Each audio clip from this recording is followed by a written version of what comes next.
Good morning, or depending when you're watching this, good afternoon, good evening, or good night. My name's Ross, and as always told, out of Voice of Radio. So today, we're going to be having a look at a question which I didn't realise was a problem, but I've recently found out is a problem. Where's Terrakion GX? I was live streaming my opening of my Team Up booster box yesterday over on twitch.tv/PTCGRadio. If you missed the stream, don't worry, ladies and gentlemen, I have made it into a video which is on this very channel. I'll pop a link in the description. And I opened a Coablion GX. And when I opened Coablion GX, one of my lovely viewers pointed out, well, hang on a second, where's Terrakion?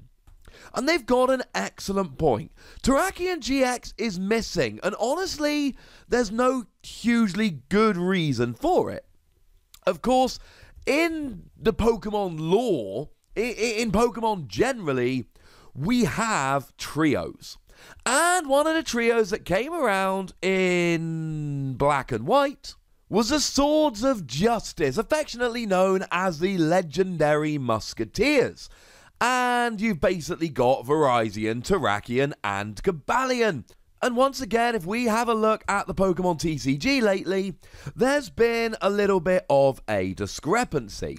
So in the later set Team Up, we got Coablion GX. Now, Coablion GX, I think, is an okay Pokemon. I don't think it's a particularly stunning Pokemon, but I think it's pretty good and I can see some uses.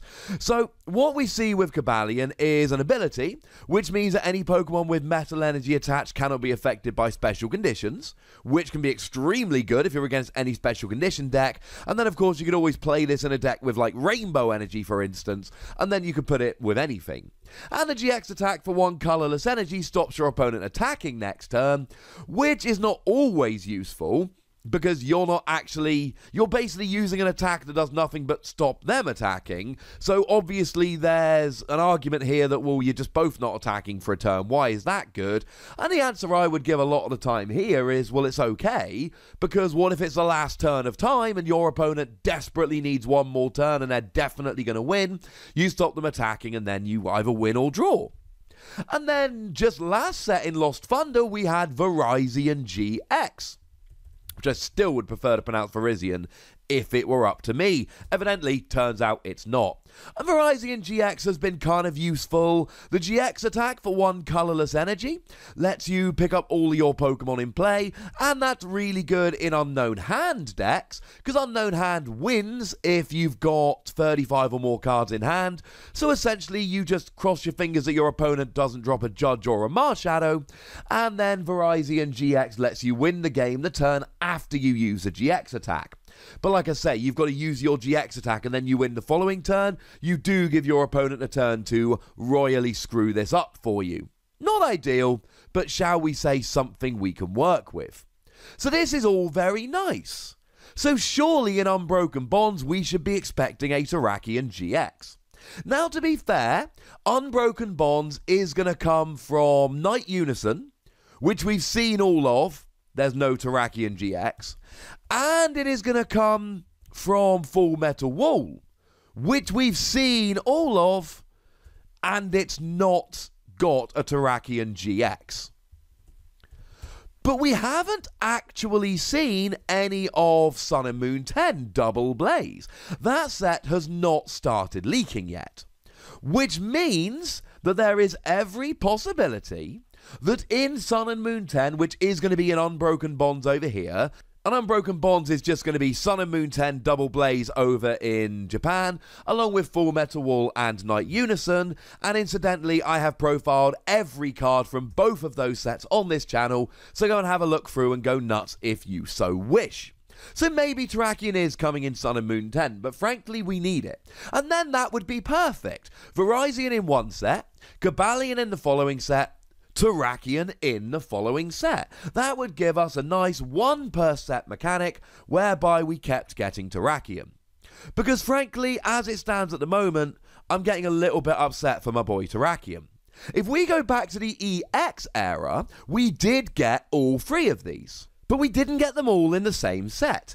Interestingly enough, the first one of those we got was Terrakion EX, which came around in Dragons Exalted, We then, 2 sets later, there were none in Boundaries Crossed, we then got Coablion in Plasma Storm and Virizion in Plasma Blast. So it wasn't quite 3 sets on the trot, but it wasn't very far off. Within 4 proper sets, no, wait, my mistake, 5 proper sets because there also wasn't one in Plasma Freeze, we ended up with all 3 of the trio. So actually, that was quite nice, that worked out quite beautifully, and that was all lovely. So frankly, we got all of the EXs, we've got 2 of the GXs, where is Terrakion? And the thing to remember is that actually, there's an awful lot to like about fighting type at the moment. If it's a GX, it's a basic Pokemon, so it means you're going to be able to use Brooklet Hill to search it out. It means you're going to be able to use Diancie Prism Star to add a bunch of damage, add 20 damage to your attacks. It means you're going to be hitting weakness against Zoroark, and it means you're going to be hitting weakness against Pikachu and Zekrom Tag Team GX. Now, I did actually show you a video just yesterday about how even with a bunch of new sets, it's still crushing over in Japan. This is not going anywhere. In Japan, it is the best set. It is remaining as the best set, and there's not really anything that seems to be coming around to take it down. So having something else that could hit it for weakness is good. Do we necessarily need another counter? I mean, we've got Buzzwole GX, though there is a decent chance that rotates in September. We've got Lycanroc GX, but again, there's a decent chance it rotates in September.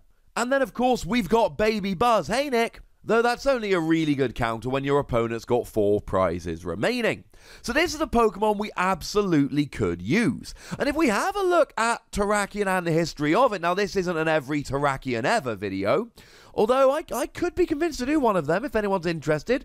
Do let me know in the comment section. It's been a little while since I did a every one of this Pokemon ever video, and I am a fan of Terrakion. He is my favourite of this particular trio. We've not had a huge amount of Terrakion cards. We've actually had 4 of them, but 2 of them have been really good. I mean, the Terrakion that we all know and love is the one that had Retaliate. Now, that originally came around in Noble Victories, and it had a full art in Noble Victories, and then it had a secret rare print in Boundaries Crossed, and then it had an alternate art print in Legendary Treasures. So actually, it got printed a few times. There are literally 8 different Terrakion cards having been printed, and 4 of them are this particular one.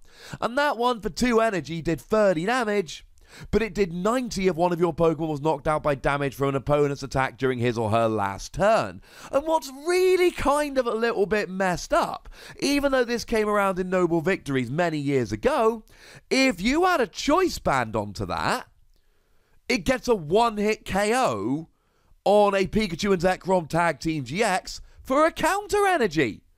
How cool is that? So that wouldn't be a terrible card nowadays.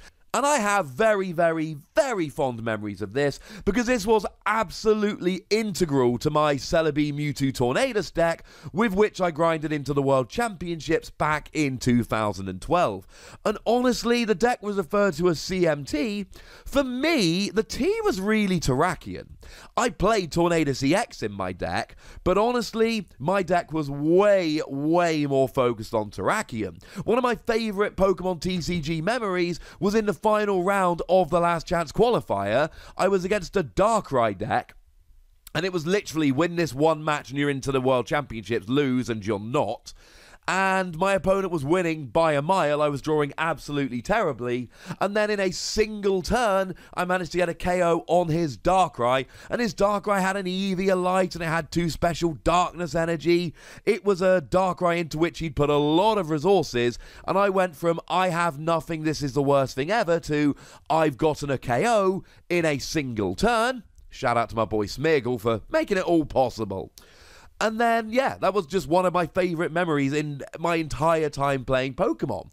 That was nuts good. Even Terrakion EX was very good. And yes, I did take Terrakion EX to a tournament. For 2 energy, 50 damage not affected by resistance. But way better, free energy, 90 damage, and you attack 2 basic energy from your hand to your bench Pokemon in any way that you like. Again, the fact that this could get a one-hit KO on a Pikarom with a choice band while accelerating energy might make this viable nowadays, which is kind of great. So that was kind of cool. Now, we did have a couple of other Terrakion.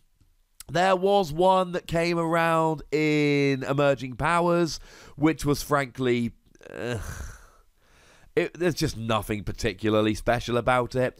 And there was a promo which weirdly did 50 more damage to Darkness Pokemon, which seemed a little bit weirdly over the top, and then it was way too expensive. So those two weren't particularly good, but of the 4 unique Terrakion we've had, 2 of them were good, and I took 2 of them to tournaments.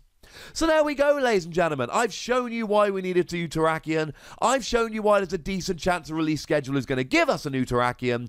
And I've just given you a quick rundown of the Terrakion we've had so far. My conclusion to this video is, I didn't realise it until yesterday, but I really want a Terrakion GX. Where is my Terrakion GX?